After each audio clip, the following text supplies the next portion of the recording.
जय माता दी की। देखिए, इस नवरात्र में हम सब भाई बहनों ने मिल करके खूब पूजा आराधना माता भगवती की किए। और अब तो नवरात्रि के जाने का भी समय हो रहा है। अभी एक पूजा, जिसकी सबसे बड़ी पूजा है, माता महागौरी और माता सिद्धिदात्री की बाकी है। और बड़ा अच्छा है कि यह दोनों अष्टमी और नवमी दोनों तिथियां एक ही दिन पड़ रही हैं। 2 दिन की पूजा का फल एक दिन प्राप्त हो रहा है। 2 देवियों का आशीर्वाद एक ही दिन हमको प्राप्त हो रहा है।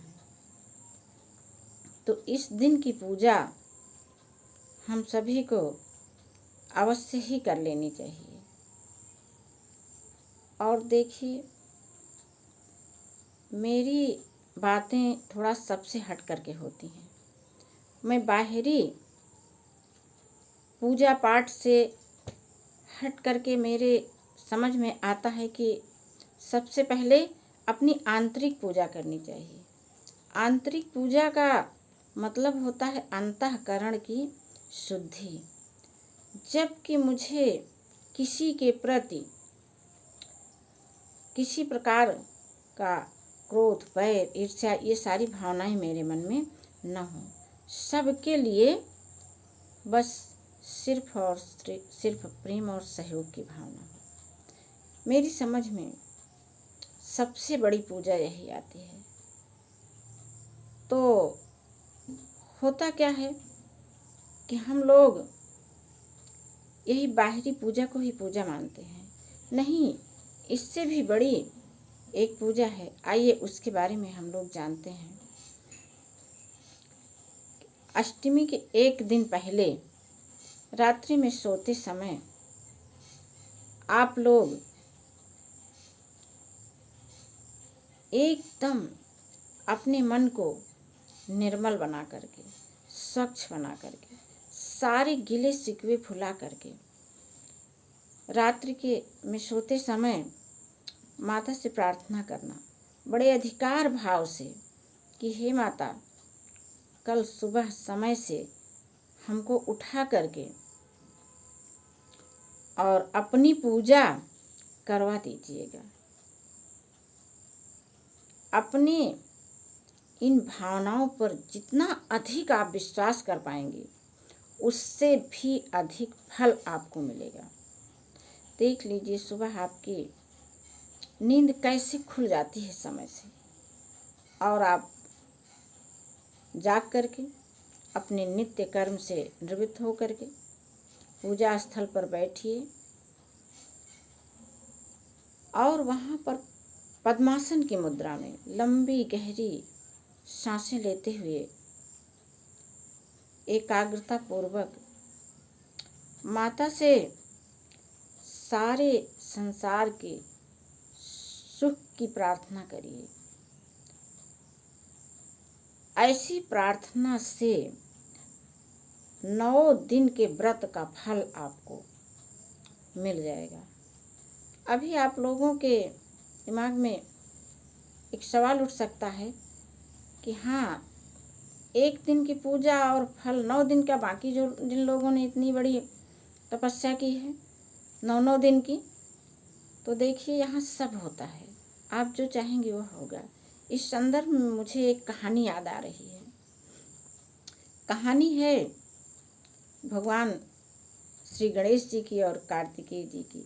एक बार इन लोगों में एक बात की प्रतिस्पर्धा हुई कि देखिए कौन पृथ्वी की परिक्रमा पहले कर पाता है।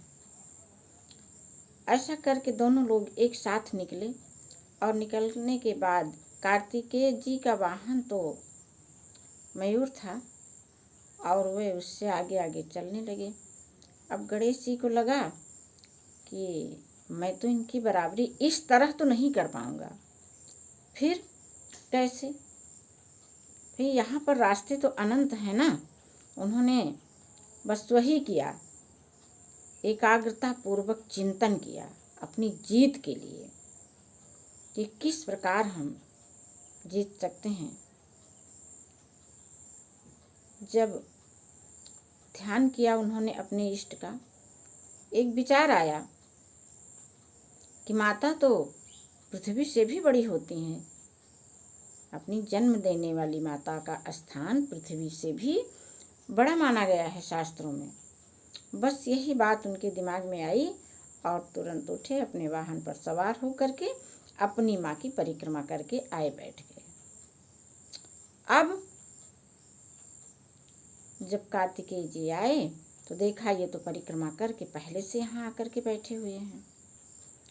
तो देखिए, बस मेरे कहने का यही आशय है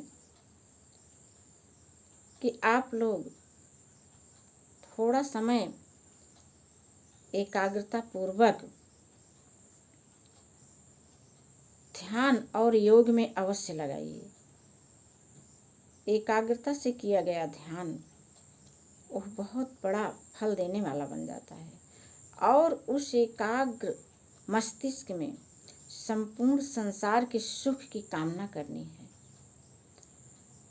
और वह सुख हमारे लिए बहुत बड़ा, संसार को तो जो सुख मिलेगा मिलेगा ही, लेकिन हमको सबसे ज़्यादा लाभ मिलेगा उस प्रार्थना का। कैसे? अभी हम लोग आए दिन सुनते हैं ना कि समुद्र में तूफान आया है और उसका प्रभाव हम लोगों के यहाँ भी होगा, तेज हवाएं चलेंगी, बरसात भी होगी और होता भी वही है। हाँ, यहाँ पर तो धीमा रहता है, लेकिन सबसे ज़्यादा कहाँ होता है? जहाँ से तूफान उठता है। ठीक उसी प्रकार जहाँ से प्रार्थना उठती है उस जगह पर सबसे अधिक उसका प्रभाव होता है। आपने संसार के सुख की प्रार्थना की और आपका कल्याण तो वैसे ही हो गया बिल्कुल।